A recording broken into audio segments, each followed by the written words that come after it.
¿Alguna duda, alguna consulta? Pago al personal dentro del balance general, ¿también sería parte del activo?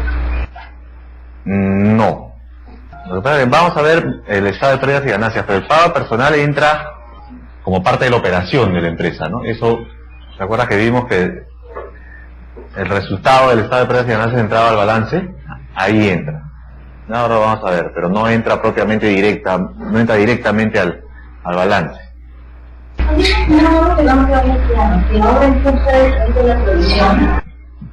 ¿Por qué provisionas? Para empezar. Porque tú provisionas porque estás solicitando dinero, ¿no es cierto? Por eso provisionas. O sea, ¿qué vas a decir?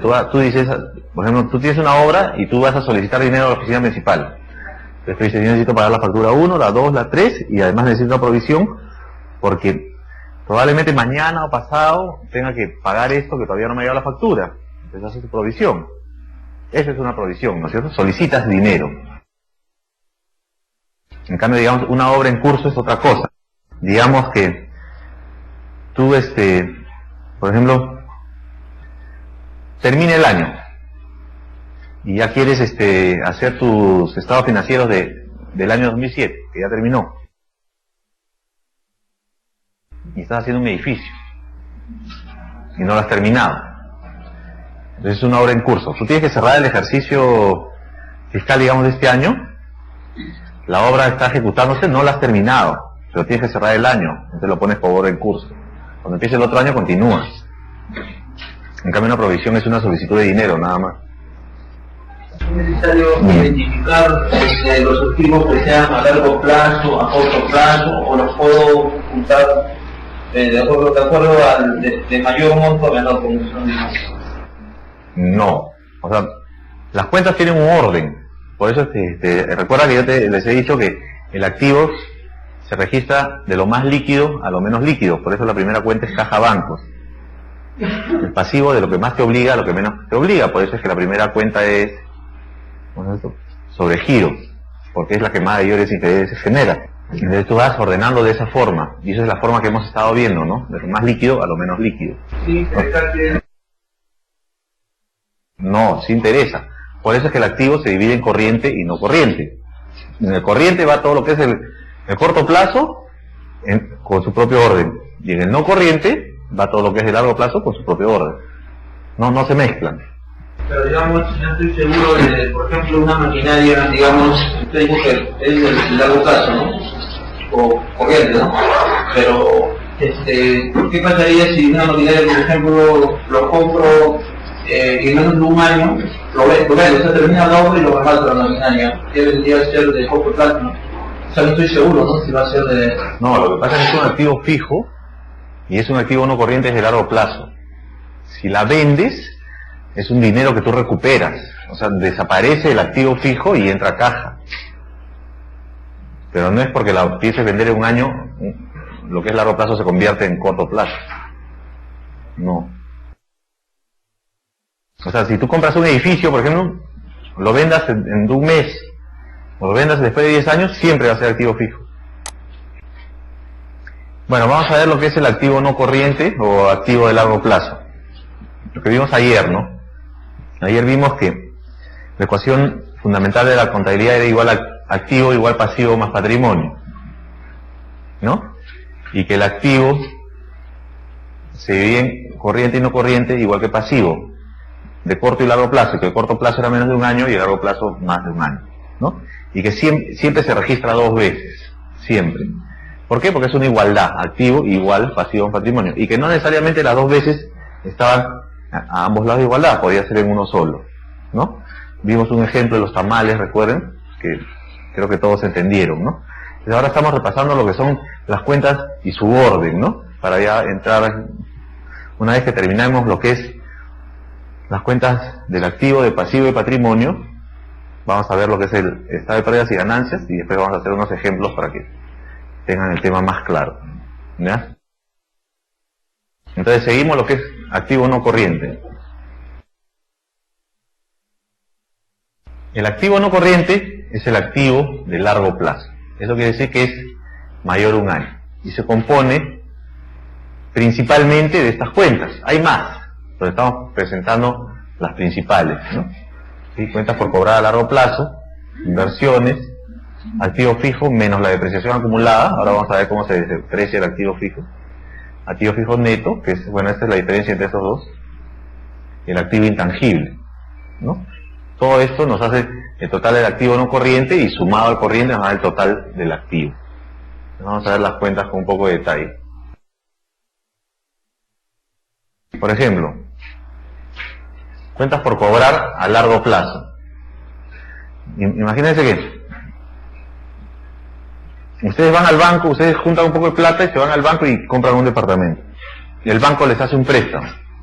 Por ejemplo, ustedes dicen, ya, he conseguido un departamento que cuesta $50.000, por decir un número, y el banco me va a prestar 40. Yo pongo 10, pero no tengo más. Entonces, tú dices, el banco te va a decir, bueno, si lo sacas a 10, 15 años, va a variar la cuota, ¿no? Tú dices, ya, lo voy a sacar a 15 años. Entonces, eso es una deuda de largo plazo. Entonces, para el banco, esa es una cuenta por cobrar a largo plazo.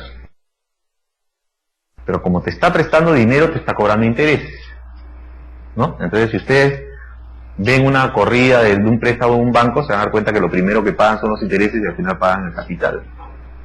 Entonces, esa deuda ya se convierte en intereses más capital. Si te prestaron 40, seguramente en 15 años terminas pagando 80. Entonces, lo que pagas el primer año es de corto plazo. Lo que pagas del segundo año para adelante es de largo plazo. Eso para el banco es una cuenta por cobrar a largo plazo. Otro activo no corriente, por ejemplo, es una inversión. Estamos hablando de la empresa, recuerden, ¿no? No estamos hablando de los dueños de la empresa ni de ustedes mismos, ¿no? Estamos hablando de una empresa. Una inversión, por ejemplo, la empresa decide comprar o conseguir tierras para explotar una mina. Entonces empieza a invertir dinero, con la idea de que en algún momento encontrar un yacimiento y explotar oro. Pero ya la empresa sabe que eso se va a dar seguramente en el segundo, tercero, cuarto año, pero todo eso es inversión. Eso que va gastando, que va a recuperar a largo plazo, es una inversión. Entonces, de ahí viene la cuenta activo fijo, que es justo de la que estamos hablando. Recuerden lo que hay acá, ¿no? Activo fijo menos la depreciación acumulada nos da el activo fijo neto y también tenemos los activos intangibles. ¿Qué cuentas pueden ser activo fijo? Terrenos. O sea, no importa que tú compres un terreno pensando que lo vas a vender al mes, igual es un activo fijo, porque normalmente es un bien de largo plazo. Edificios, instalaciones. Por ejemplo, tienes una fábrica.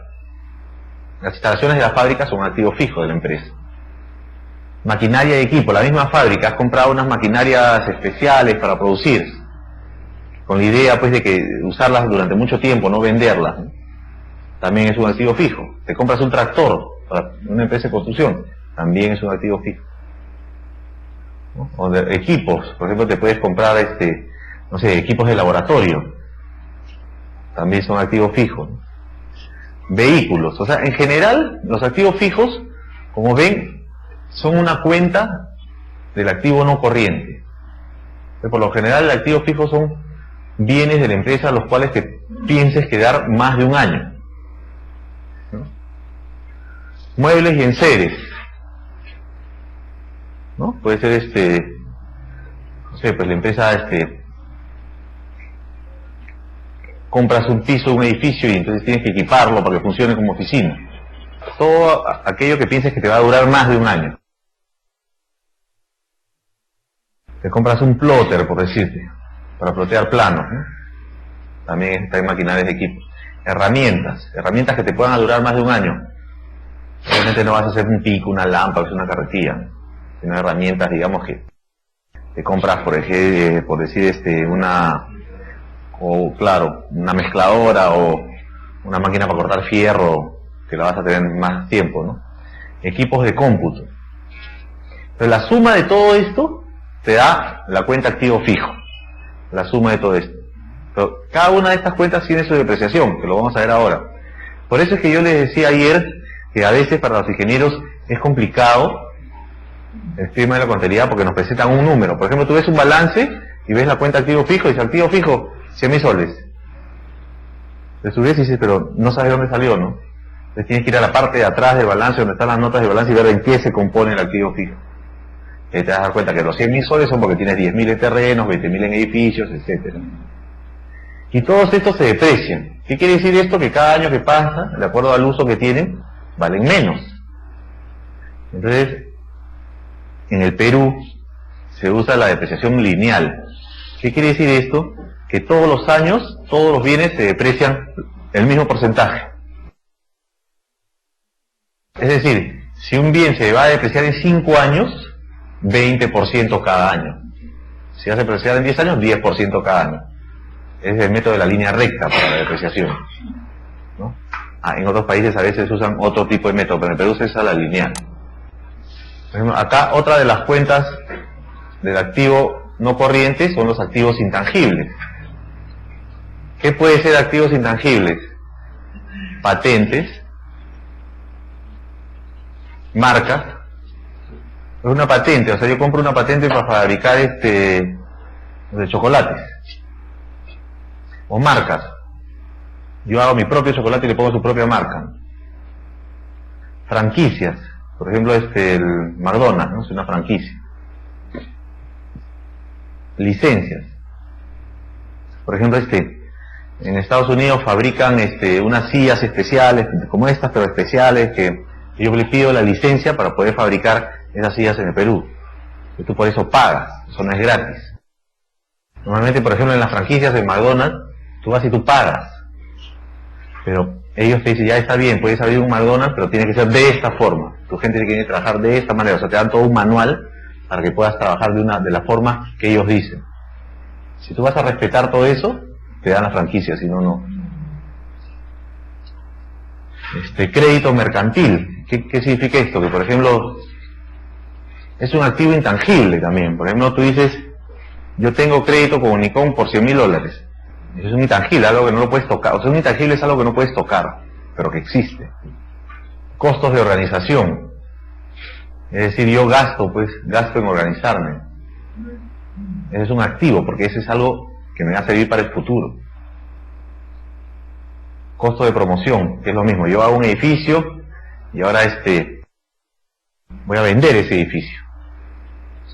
Quiero vender los departamentos, entonces gasto en promocionar en el marketing, ¿no? Pero eso es un activo, porque eso es una inversión. Preoperativos.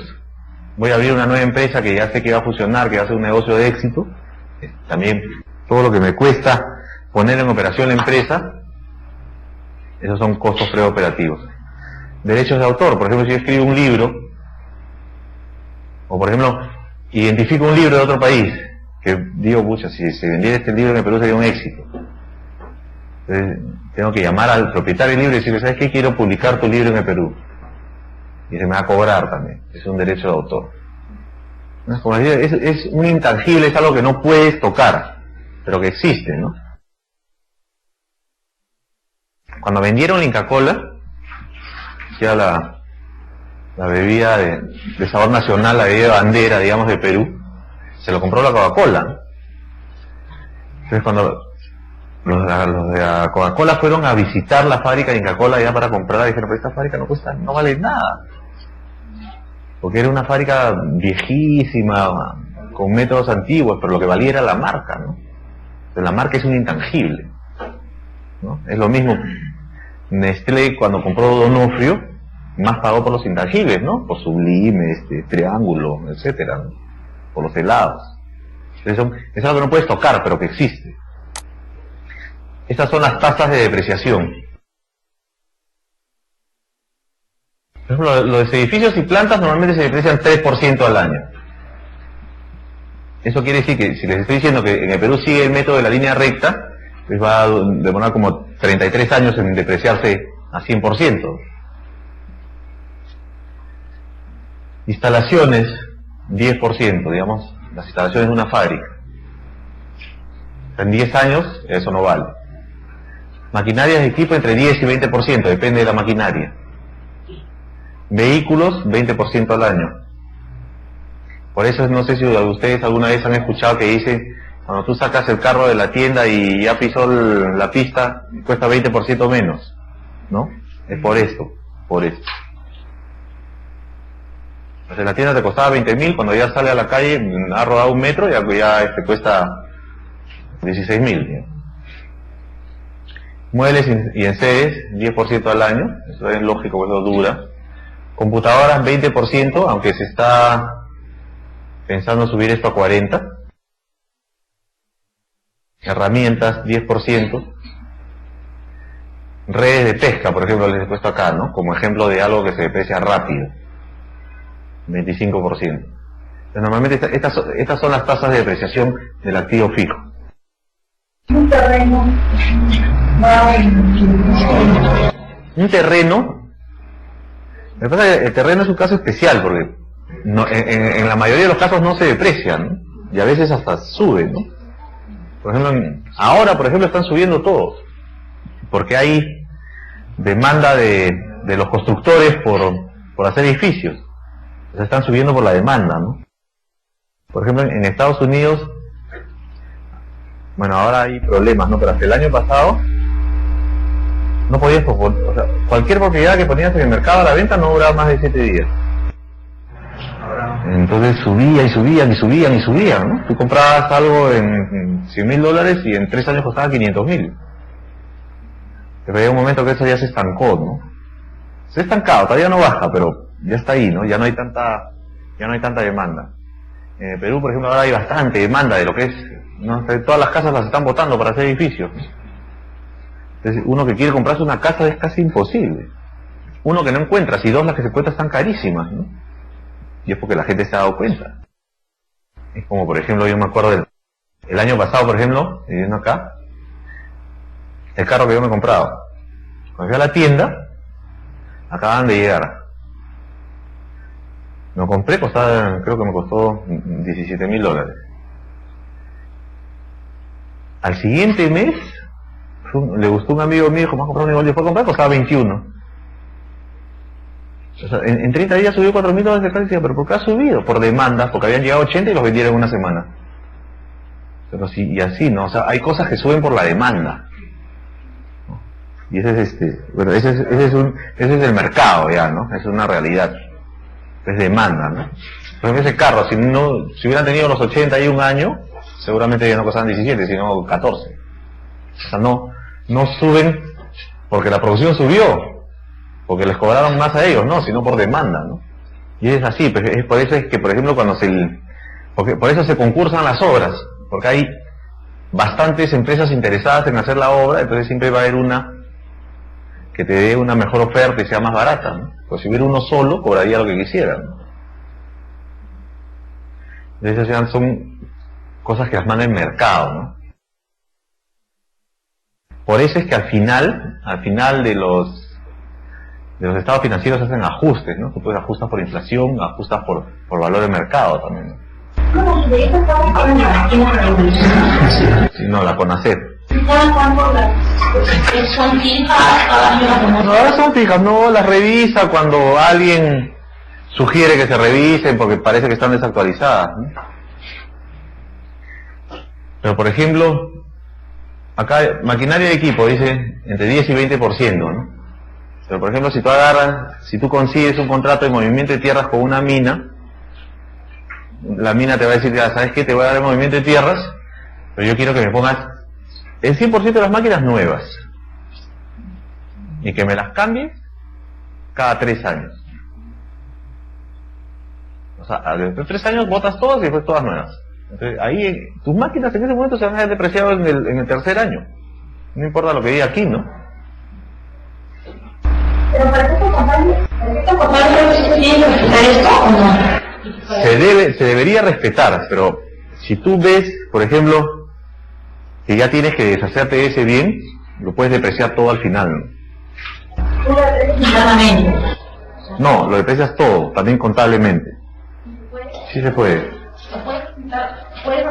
Imagínate que tú te compras un carro nuevo y se cae por un abismo y ya no sirve. Entonces se depreció todo en un solo día.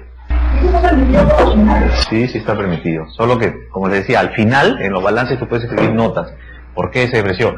El automóvil tuvo un accidente, esto ya no sirve. Entonces ya no puede figurar, o sea, no lo voy a tener porque acá dice 20% 5 años, cuando ya no existe, ¿no? Entonces, Hemos visto las principales cuentas del activo corriente, las principales cuentas del activo no corriente, ¿no? Ahora vamos a ver las cuentas del pasivo. Una vez que veamos las cuentas del pasivo, vamos a ver las de patrimonio. Entramos al estado de pérdidas y ganancias y ahí vemos unos ejemplos para que todo esté más claro. Estas son las principales cuentas del pasivo. Las principales, ya les he dicho que hay muchas más, ¿no? Estamos viendo las que más vamos a usar nosotros.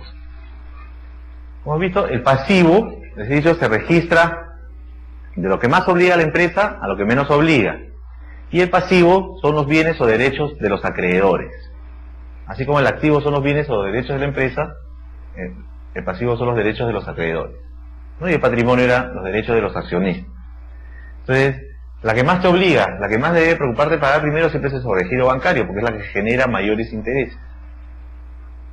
Acá tenemos préstamos, cuentas por pagar a proveedores, tributos por pagar, parte corriente de deuda de largo plazo, que es la parte en menos de un año de una deuda de largo plazo, otra cuenta por pagar.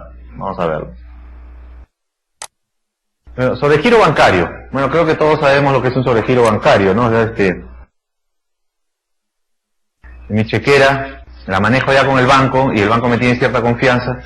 Entonces yo llamo a mi sectorista y digo, ¿sabes qué? Por favor, permíteme, tengo 10.000 soles en la cuenta, pero quiero girar un cheque de 15.000.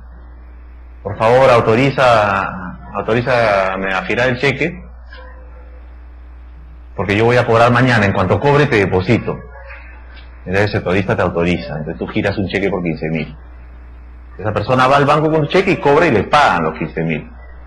Entonces tú estás sobregirado 5.000 soles. Todavía solo 10. El banco en ese momento te está haciendo un sobregiro, o sea, te está haciendo un préstamo, pero contra tu cuenta corriente. Entonces, ese es el que tiene intereses más o menos entre 97 y 99% al año. Ese es el más caro de todos, por eso es que va primero, es el que más te obliga, el que más uno debe estar preocupado en pagar. Obviamente eso solo sucede cuando el banco ya te tiene cierta confianza y accede a hacer el sobregiro, ¿no? Préstamos, por ejemplo, alguien le prestó a la empresa, o el mismo, uno de los dueños dice, bueno, necesitamos dinero para la obra y vamos a valorizar todavía el viernes nos pagan, pero mañana es miércoles y tenemos que comprar cemento. Entonces el accionista se mete la mano al bolsillo y dice, voy a cobrar mi bolsa de cemento, el viernes me pagan. Ese es un préstamo. Todas estas cosas tienen que estar registradas contablemente. ¿Por qué? Porque al momento que tú le pagues a este señor, como el dinero, cuando tú valorizas y cobras, ese dinero entra a tu cuenta corriente. Entonces tú te tienes que girar un cheque a este señor para pagarle, porque si no, no vas a poder sacar el dinero. Entonces, ¿cómo contablemente registras ese pago? Entonces tiene que haber un registro de que este señor prestó el dinero para poder girarle un cheque. Si no, no lo vas a poder hacer, si no la SUNAT te lo puede observar, ¿no? O sea, la SUNAT va a pensar de que está sacando el dinero injustificadamente, ¿no? Cuentas por pagar a proveedores. Por ejemplo, hace su subcontrato, el señor ya terminó el trabajo, le tienes que pagar, ¿no? Y le presentó su factura. Y el trabajo está aprobado, le tienes que pagar. Tributos por pagar. También puede ser IGB o renta. Parte corriente de deuda de largo plazo. Es decir, eso ya lo hemos visto, ¿no? El primer año de una deuda de largo plazo. La empresa se compró una oficina, sacó un préstamo hipotecario, se lo dieron a 10 años, entonces el primer año es corriente. Los otros 9 son no corrientes. Y otras cuentas por pagar. Otras cuentas por pagar puede ser, por ejemplo, que imagina que tú dices, a ver, vamos a eliminar desmonte. El señor de desmonte no tiene factura, me da un recibo. Igual lo tienes que registrar, porque el dinero ha salido. Registrarás un recibo, pero tienes que registrarlo. O lo pagas, ¿no? Porque si no, no vas a poder justificar el giro del cheque. O sea, la SUNAT siempre está preocupada en que todos registren todas las operaciones por el tema de lavado de dinero. Es por eso cuando tú, por ejemplo, vas al banco y tú Tú, por ejemplo, vas al banco y dices, quiero depositar $10.000 en mi cuenta de ahorros. El banco te va a obligar a llenar un formato diciendo de dónde has sacado los $10.000, por más que sean tuyos.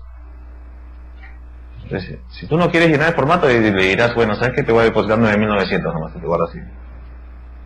Pero si ya llegas a 10, tienes que llenar el formatito y decir, sí, el dinero lo saqué de aquí, de acá, de allá. Es por el tema de lavado de dinero. Por eso es que también todo esto se tiene que registrar. Además de lavado de dinero, para que haya un orden, pero además por el lavado de dinero. Además que registrar todo también ordena la empresa. Por eso es que ahora cuando te pagan con un cheque, o cuando pagas con cheque, pagas con cheque, no sé si te has dado cuenta que tú pagas con cheque, el cheque tiene que ir acompañado de la factura y además tiene que ir acompañado con un voucher, el cual el que recibe el cheque lo firma y todo, no sé, porque ese es un egreso de caja que se registra, ¿no? Entonces, esos, por orden, tiene que acompañar a todas las operaciones de la empresa. ¿Y cuál de estos sería servicios, por ejemplo, recibos por honorarios? Recibos por honorarios también es una cuenta por pagar. Es casi como una factura, ¿no? Pasivo de largo plazo, pasivo no corriente, deuda a largo plazo. El mismo ejemplo, ¿no? Hemos comprado unas oficinas para la empresa 10 años, el primer año es corto plazo, los otros 9 son de largo plazo. A medida que va pasando el tiempo, la deuda de largo plazo se va convirtiendo en corto plazo, ¿no? O va desapareciendo. Por ejemplo, provisión para CTS. Lo que pasa es que ahora, bueno, ahora esto está desde el año pasado, pero ahora las leyes han cambiado, ¿no? Pero antes, por ejemplo, nadie podía tocar su CTS. Ahora, bueno, ahora creo, no recuerdo exactamente a cuánto ha cambiado el porcentaje, pero ahora puedes ir y retirar un poco, ¿no? Lo que pasa es que la ley cambia cada rato, ¿no? A veces puede depositar retirar 50, 90, 10, 50 es ahora, ¿no? Entonces las empresas pues están obligadas a depositar, a guardar ese dinero, ¿no? Pagan cada cierto tiempo al banco, ¿no? Ese tema es CTS. Y de ahí, recuerden que era pasivo igual, activo igual pasivo más patrimonio, entonces ahora vienen las cuentas de patrimonio. Como decía, el patrimonio son los derechos de los dueños de la empresa, de los accionistas. Así como el activo son los bienes de la empresa, el patrimonio son de los dueños de la empresa, que no es lo mismo. Siempre acuérdense del ejemplo de los tamales, ¿no? Que ellos ponen 30.000 soles para crear la empresa, ¿no? 20.000 en efectivo y 10.000 en un vehículo. 20.000 van a caja, 10.000 a activo fijo y 30.000 iban a patrimonio, ¿no? Como capital social. Entonces, ese es el capital social. Es lo que ponen los fundadores de la empresa, los accionistas de la empresa, los dueños de la empresa.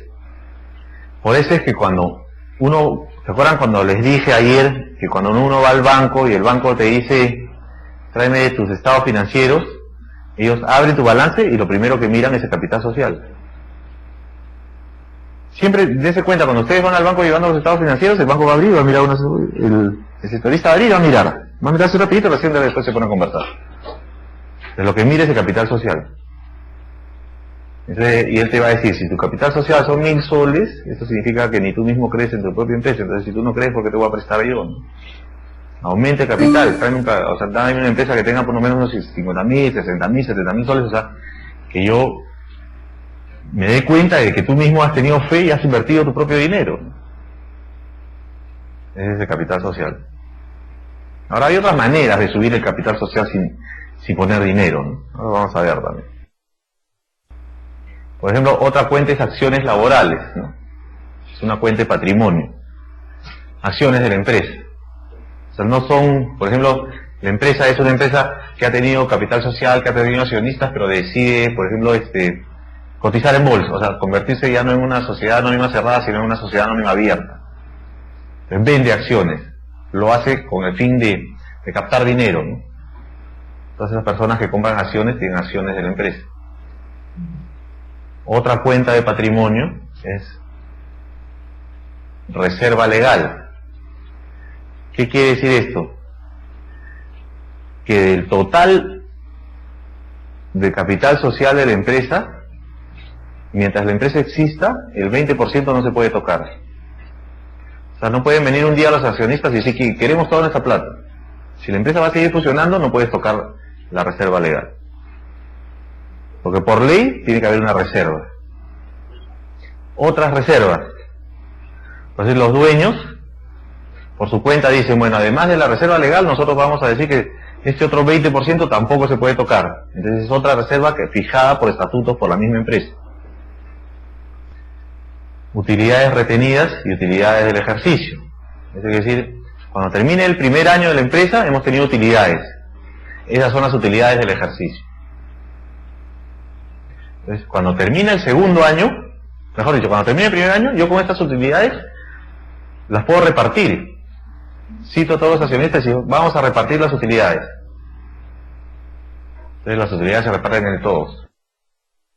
Pero puede ser que no las repartas. Entonces se convierte en utilidades retenidas. Entonces tú puedes decir, ¿sabes qué? Repartimos recién al tercer año. Entonces vas a tener utilidades retenidas de 2 años anteriores más las utilidades de ejercicio del tercer año. ¿No? O también puedes decir, esas utilidades vamos a reinvertirlas, entonces se convierten en capital social. Entonces son utilidades del ejercicio, utilidades retenidas, ¿no? Esa es la diferencia. Bueno, esas son las principales cuentas del balance general. Ahora quiero ver el estado de pérdidas y ganancias. Vamos a verlo también rápido, así como hemos visto el balance. Rápido porque creo que está claro, ¿no? Y ahora vamos a ver unos ejercicios después de esto, para que esté más claro todavía.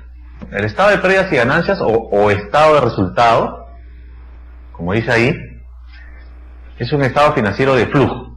Recuerden que les dije que el balance general era un estado financiero de situación, ¿no? Ese es un estado financiero de flujo, que en términos simples mide los ingresos y egresos de una empresa en un determinado periodo. Es decir, cuánto dinero entró y cuánto dinero salió.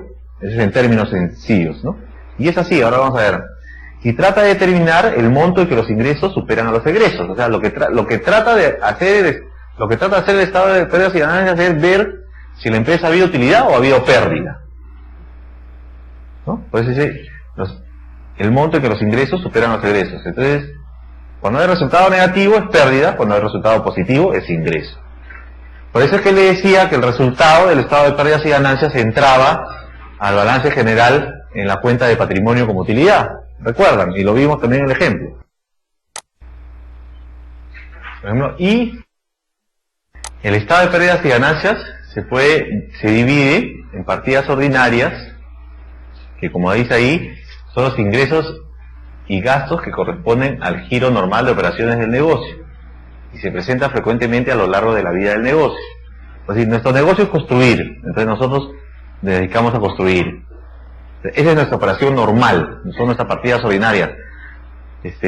Paredes, pisos, puertas, luces, ¿no? Que son obtenidos por venta de productos o prestación de servicios de la naturaleza de la empresa, de lo que la empresa hace. Esas son las partidas ordinarias. Es lo normal de la empresa, ¿no? Partidas ordinarias de ingresos y gastos. También hay partidas ordinarias, que son ordinarias en este caso significan normales, ¿no? Son otros ingresos y gastos que corresponden al giro normal de operaciones de negocio, pero se presentan esporádicamente. Por ejemplo, yo tengo un local que finalmente ya no necesito y lo alquilo. Mi negocio no es alquilar, pero eso se me presenta esporádicamente, entonces también es un ingreso. Es algo normal, pero que se presenta esporádicamente. Pues, en este caso, ordinarias significan normales. Y las extraordinarias no son ni normales ni frecuentes. Por ejemplo, nosotros estábamos en plena construcción de un edificio y hubo un terremoto, y ha habido daños. Entonces, eso es una pérdida que no es normal ni es frecuente. Y el estado de pérdidas y ganancias se presenta de esta forma. Ya lo vamos a ver con un ejemplo. Normalmente acá viene ingresos por ventas. ¿Qué es un ingreso por ventas? Es lo que yo valorizo en una obra. Costo de ventas, lo que a mí me cuesta para poder valorizar. O sea, lo que gasten mano de obra, materiales, herramientas y equipos. El ingreso por ventas menos el coste de ventas me da la utilidad bruta. Lo que gasto para administrar las obras, el sueldo de los ingenieros, los administrativos, etcétera, le resto eso a la utilidad bruta y me da la utilidad antes de intereses e impuestos. Quito mis ingresos y gastos financieros, otros ingresos y gastos, como he visto los extraordinarios, los que no son normales, los extraordinarios, y me da la utilidad neta antes de impuestos. O sea, recuerden, primero es utilidad bruta, después viene utilidad antes de intereses e impuestos, de ahí viene utilidad neta antes de impuestos. Y de ahí, por ejemplo, digo, en esta obra, por haberse terminado antes del plazo, vamos a darle premio a todos los ingenieros de la obra. Le resto también eso, resto el impuesto a la renta y me da la utilidad neta. Entonces, utilidad bruta, utilidad antes de intereses e impuestos, utilidad neta antes de impuestos y la utilidad neta. Entonces, esa es la forma. Vamos a verlo aquí. Entonces, ¿no? Ingresos de ventas es lo que yo valorizo. Costo de ventas es lo que me cuesta para poder valorizar. Eso que me daba la utilidad bruta.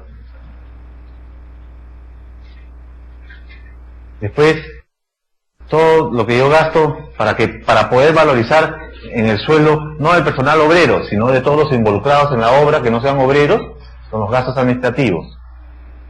Contabilidad, logística, transporte, gerencia, licitaciones, etcétera. Gastos administrativos.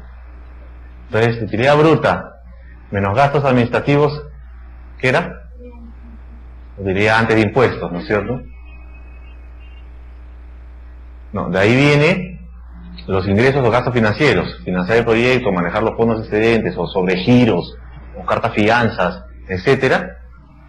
Y ahí al final, acá puedo ver otros ingresos y gastos. Por ejemplo, he vendido sobrantes de la obra, tengo un ingreso también, pago el impuesto a la renta y al final tengo la utilidad neta, ¿no? Si hay premios a los ingenieros por haber terminado antes de plazo, o etcétera, o por tener una sobreutilidad, también se resta y al final pago los impuestos y me da la utilidad neta. Entonces, esa es la forma de verlo en construcción. Valorizaciones, lo que gasto para valorizar, lo que gasto en los administrativos, otros ingresos y gastos, cartas fianzas, sobregiros, etcétera, premios, impuesto a la renta, utilidad neta, que finalmente, y esto de acá es lo que entra al balance general. Estas son todas las partidas del estado de pérdidas y ganancias, no hay más. El balance tiene más, ¿ya?